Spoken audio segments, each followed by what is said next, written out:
Rome wasn't built in a day, but it did take just 200 years to ruin.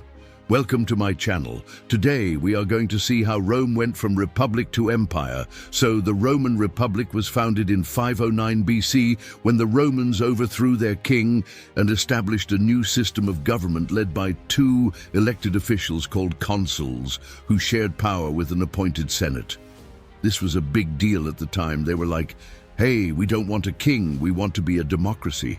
And then other people were like, you know what? You guys can do that, but not for long. And they were right, because within 200 years, Rome was conquered by Julius Caesar and turned into an empire. But why? Why does such a great idea as republicanism fail so fast? Well, here are 5 reasons. Don't forget to support us, my friend. Please subscribe to the channel and like the video. Republicanism isn't a bad form of government. It just has some flaws. The problem is that no system of government is perfect. If it were, we'd all still be living in the Soviet Union, or we would have never left high school. But in order for a government to work well, there need to be checks and balances between the different parts of it. For example, if the legislative branch had too much power, then they could just pass laws that benefit them and screw everyone else. Or if the executive branch had too much power, they could become a tyrant or an oligarchy. But if the powers of each branch are limited and kept in check by the other branches, then everyone plays nice together. In a republic, though, the Senate, which is the legislative branch, holds most of the power, but they aren't accountable to anyone except themselves. See, in a republic, the Senate is made up of elders. Now, technically, the Roman consuls were also considered elders. But this was really meant for old dudes who had served in the military and now were getting too old to fight. So they sat around making decisions for everyone else. Unfortunately, though, these elders weren't elected by the people. Instead, they got their positions through family connections and wealth. The idea was that since these guys were super old and wise, they knew what was best for Rome and didn't need to be elected. But what happens when a bunch of rich old men have all the power and no one can get rid of them? Well, you get the same thing that happens when you put a bunch of rich old men in charge of a retirement home. They start hoarding the pudding cups. Pretty soon, the only way to get your hands on one of those delicious chocolate pudding cups was to become a senator and join the pudding conspiracy. And once you were in, you could make whatever laws you wanted, and no one could stop you. But don't worry, though, because the Romans had a system in place to keep the senators in check. You see, every year there were 2 consuls who ran Rome, and they were supposed to keep each other in check.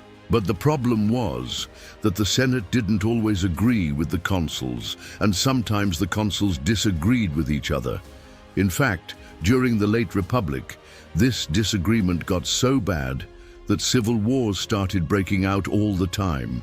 The result was that the consuls couldn't control the Senate and the Senate couldn't control the consuls. Things were a mess. As you might imagine, this lack of accountability caused some problems for Rome. For example, ambitious generals like Marius and Sulla took advantage of the chaos and marched their armies on Rome to try and take over. But even though they failed, they inspired future generations of ambitious generals who would try and do the same thing. And eventually, one of them, Julius Caesar, actually succeeded in taking over Rome and turning it into an empire. But wait a minute, Julius Caesar wasn't a general, he was a politician. Yeah, that's true, but the point here is that both of these guys came from the political class. They weren't outsiders who rose through the military like Napoleon or Hitler. They were already part of the system, and the system failed because it allowed them to gain too much power. So let's review real quick. The Republican government didn't work because the Senate had too much power, and there was nothing to stop them from abusing that power. Well, the reason the Senate had so much power was because they held the purse strings of Rome. They controlled taxation and Rome's economy, and if you control the money, then you control everything. It's like when I tell my wife that we need to talk about our budget. And she looks at me and says, "What budget?" Then she reminds me that she controls the purse strings, And I realize that any hope for a balanced budget died when I spent all of our savings on a boat. But wait, you might be saying, wait a minute, weren't the consuls supposed to be in charge of finances? Well, yes, they were, but the Senate controlled the money because they controlled the provinces. You see, in the early republic, the consuls would appoint governors to oversee the provinces while they were busy doing other things like getting assassinated. But over time, the Senate started to resent this arrangement and demanded the right to appoint these governors themselves. By the late Republic, these provincial governors were technically civil servants who were appointed by the Senate, but in practice, they became little more than senators who were stationed in far-off lands. The result was that the Senate wound up controlling the tax revenue of these provinces, and with it, they gained complete control of Rome's finances.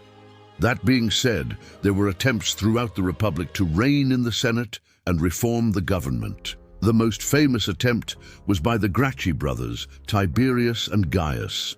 These guys wanted to redistribute land to the poor, reform the Senate, and basically save Rome from itself. Unfortunately, they both got killed trying to do it, which kind of makes you wonder if the system was set up to prevent reforms. I mean, think about it. If you're a rich old senator who has been able to live the life of luxury because you own vineyards and property in southern Italy, would you really want a reformer who wants to take your land and give it to the poor? Of course not. You would probably kill them. And that's exactly what happened. The brothers were both assassinated by the very people who benefited from the system they were trying to change. Okay, so to recap, the Roman Republic fell because the government was too easy to manipulate, and there was nothing to stop ambitious politicians or generals from seizing power for themselves. But another reason Rome fell was because they weren't very good at managing their territory. One of the biggest problems Rome faced during the Republic was that they kept getting into conflicts with their neighbors, and the wars kept getting bigger and bigger. The early conflicts were with the Etruscans, Carthaginians, and Gauls. But the later wars were with Macedonia, Sparta, and eventually Egypt. Rome fought lots of wars during the Republic, and it's hard to say why. On one hand, Rome was surrounded by lots of people who wanted to kill them and take their stuff. And on the other hand, Rome was known for being expansionist and aggressive towards their neighbors. Either way, these wars would cause major disruptions in the government. Generals would seize power, armies would march on Rome, and civil wars would break out. As I mentioned earlier, these conflicts drained Rome's resources and caused serious social and economic problems. But even worse, they spread Rome's manpower too thin and left their borders vulnerable. As Rome grew, they needed more and more soldiers to defend their borders.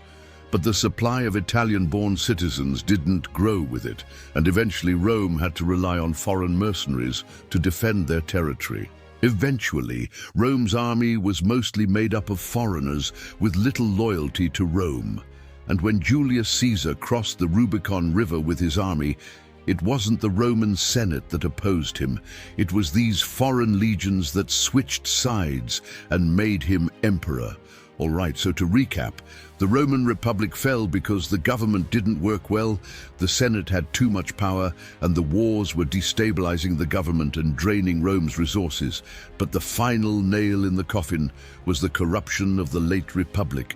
By the end of the Republic, Rome was a disaster. The wealthy elite lived lives of luxury, while the urban poor lived in poverty.